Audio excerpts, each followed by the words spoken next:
नमस्कार शेतकरी बंधूंनो, कृषी पर्वामध्ये आपले मनपूर्वक स्वागत। मागील भागात आपण झाडांची संख्या व क्षेत्रफळ कसे काढायचे हे शिकलो व नक्कीच आपल्याला झाडांची संख्या व क्षेत्रफळ काढण्यास कोणतीही अडचण येत नसावी। आजच्या या भागात आपण PVC पाईप किंवा HDPE पाईप मधून किती प्रमाणामध्ये पाणी घेऊन जाऊ शकतो याविषयी माहिती घेणार आहोत। त्यालाच आपण पाईपचा डिस्चार्ज किंवा पाईपचा प्रवाह दर किंवा पाईपचा फ्लो असे देखील आपण म्हणतो। बऱ्याच शेतकऱ्यांना पाईपलाईनद्वारे किती पाणी शेतात घेऊन जाता येऊ शकते हे माहीत नाही व आज आपण ते उदाहरणासहित माहिती करून घेणार आहोत।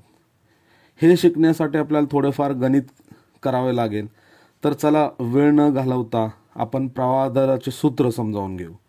प्रवाह दर बरोबर पाईपचे क्षेत्रफळ गुणिले पाण्याची गती। आता हे पाईपचे क्षेत्रफळ आपण πr² ने काढतो, ज्यामध्ये r म्हणजे पाईपचा रेडियस किंवा त्याला आपण त्रिज्या म्हणतो। आता आपण एक 110 mm PVC पाईपचे उदाहरण पाहण्या अगोदर आपणास 1 मीटर बरोबर 1000 मिलीमीटर असते हे माहित असणे गरजेचे आहे। तसेच आपण पाईपची त्रिज्या जर मीटरमध्ये करायचं झालं तर 0.055 मीटर एवढी होते। तर आपण सूत्र जर पाहिलं तर Q बरोबर πr² गुणिले V। याचा अर्थ काय आहे की एरिया म्हणजे क्षेत्रफळ गुणिले पाण्याची गती ही वेलोसिटीच्या स्वरूपात दाखवली जाते। तर याच्यामध्ये 3.14 म्हणजेच पाय गुणिले 0.055 चा वर्ग म्हणजे त्रिज्या गुणिले पाण्याची गती आपण 1.5 मीटर पर सेकंड एवढी पकडलेली आहे। तर याचा गुणाकार केला तर आपल्याला 0.014 मीटर क्यूब प्रति सेकंद येतं। जर आपण याचं रूपांतर ताशी केलं तर ते 50.40 मीटर क्यूब प्रति तास येतं। आता 1 मीटर क्यूब बरोबर 1000 लिटर असतं, तर त्याचा आपण 50.40 बरोबर गुणाकार केला तर 50,400 लिटर प्रति तास एवढं येतं।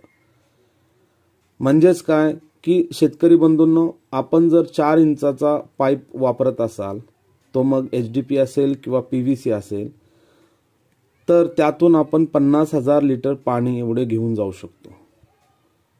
पण एक महत्त्वाची बाब आपल्याला लक्षात ठेवली पाहिजे की त्यावेळेस पाण्याची गती जी आहे ते 1.5 मीटर पर सेकंड एवढी असली पाहिजे। ह्याचाच अर्थ काय की पाण्याची गती जर कमी असेल तर प्रवाह दर कमी होतो व पाण्याची गती जास्त असेल तर प्रवाह दर वाढतो। परंतु स्टँडर्ड डिझाईनच्या प्रमाणे आपल्याला 1.5 मीटर पर सेकंड एवढीच पाण्याची गती म्हणजेच वेलोसिटी ठेवली पाहिजे। शेतकरी बंधू, एक दुसरा भाग म्हणजे पाण्याचे पाईप बरोबर होणारे घर्षण, त्यालाच आपण हेड लॉस, हे देखील आपल्याला लक्षात ठेवलं पाहिजे।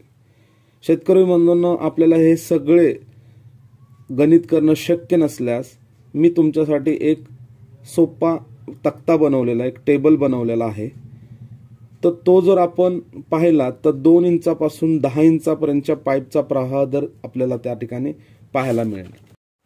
या तक्त्यामध्ये आपल्याला 6 कॉलम दिसतील, ज्याच्यामध्ये पाईपची साईज असेल, पाईपचा मॅन्युफॅक्चरिंग क्लास असेल, पाण्याची गती असेल, त्याचबरोबर फ्लो म्हणजेच प्रवाह दर आपल्याला 3 भागामध्ये दिलेला आहे। LPS litre per second, LPH litre per hour, metre cube per hour, असे 3 भागामध्ये आपल्याला प्रवाह दर वाचायला मिळतील। आपण एक उदाहरण बघितलं तर 110 mm चा पाईप आहे आणि क्लास 2 मध्ये त्याचं मॅन्युफॅक्चरिंग होते, म्हणजे 4 kg चा पाईप असेल, पाण्याची गती आपल्याला 1.5 मीटर पर सेकंड असेल, तर त्यावेळेस LPS मध्ये पाणी त्या पाईपमधून किती जाईल तर 14.25 लिटर पर सेकंड एवढं पाणी घेऊन जाता येऊ शकेल। लिटर पर आवर मध्ये त्याचं रूपांतर केलं तर 51,292 लिटर प्रति तास होईल आणि मीटर क्यूब प्रति तास असेल तर त्याला आपण 1000 ने भागतो, म्हणजे 51.29 एवढं उत्तर येईल। शेतकरी बंधूंनो, नक्कीच ही माहिती आपल्याला उपयोगी पडेल आणि समोर दिलेला जो तक्ता आहे तो आपल्याला समजला असावा आणि आपल्याला तो वाचायला येईल। प्रयत्न करा, कोणतीही अडचण असेल तर मला तुम्ही कमेंटमध्ये कमेंट करा, मी नक्कीच आणखी सोप्या पद्धतीने सांगण्याचा प्रयत्न करेन। शेतकरी बंधूंनो, पुन्हा एकदा आपले मनापासून आभार आणि धन्यवाद। थँक्यू।